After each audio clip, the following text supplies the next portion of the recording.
Hey, what's up everyone? Welcome back to the channel. Just a quick review that'll serve two purposes. I want to review a film that I haven't seen in a long time.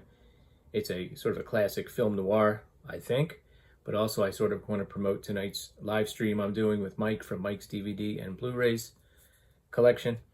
Will be on my channel tonight at 8 o'clock. We're going to talk about Film Noir 101. What makes a film noir a noir film? And we're also going to touch on westerns. A lot of the actors and directors that featured in some underseen and underappreciated westerns also showed up in some classic film noir films. And I consider Mike an expert, so that's why he's on. So join us tonight at 8 o'clock on my channel. If you're seeing this at some point down the road, please go back and check out that live stream. I'm sure it's going to be a great one. So this morning I woke up and I said, you know what? I'm going to watch a film noir. One more. I'm going to get one more under my belt that we can talk about tonight. So I decided to go with T-Men on Tubi, Treasury Men. This is a film that I believe I rented when I was a kid, like a teenager. I was pretty adventuresome. I would watch older movies. I know Mike's the same way. We're going to talk about that. And I'm pretty sure this qualifies as a film noir, but that's what we're going to talk about. There's a voiceover, stark black and white photography. This is directed by Anthony Mann, who's the director Mike has talked about. And it's basically two Treasury agents hunting down a counterfeit ring. They're going undercover. And it's really cool to see them meet each other and then do all this research.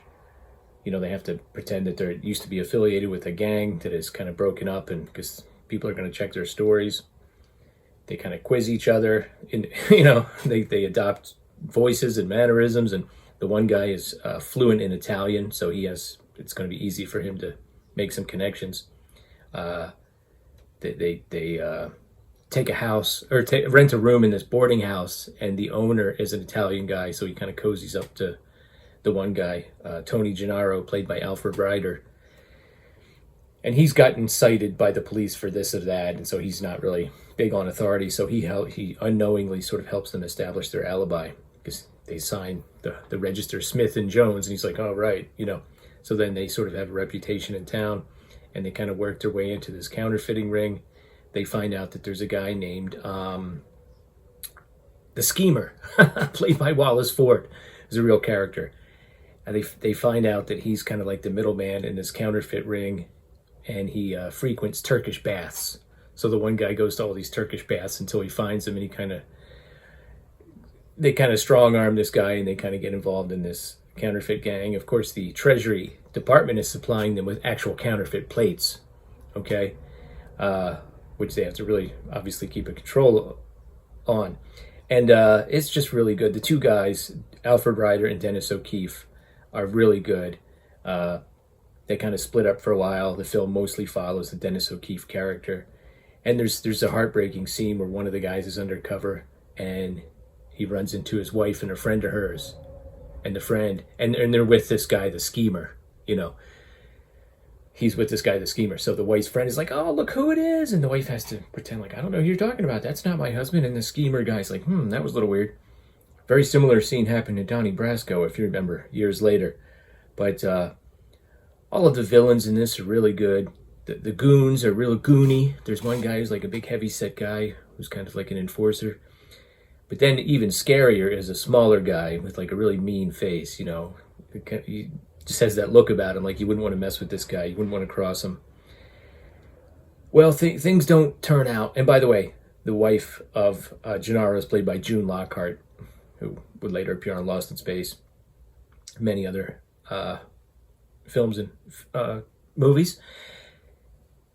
And, it all works up to a conclusion where they have to do like a sting operation. But, there's all kinds of... The guy's got like a fake $100 bill that he keeps hidden away. He passes it and then hides it, and at one point gets beaten up.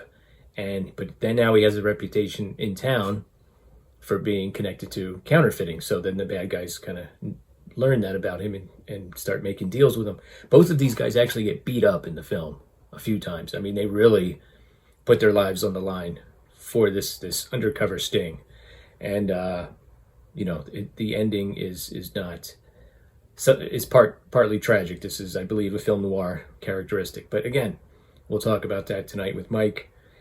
And again, if you're seeing this later in the week, later in the month, sometime down the road, go back and check out that live stream that I did with Mike from Mike's DVD and Blu-ray collection. Make sure you check out his channel. He's a wealth of knowledge and information about these films. And a lot of these films are on YouTube and or Tubi, so they're real fun to watch and get into if you haven't done so. So check out Mike's channel and come back again tonight for the live stream, or rewatch it and come back again for some more film noir reviews in the future. And I'll check you later. Thanks.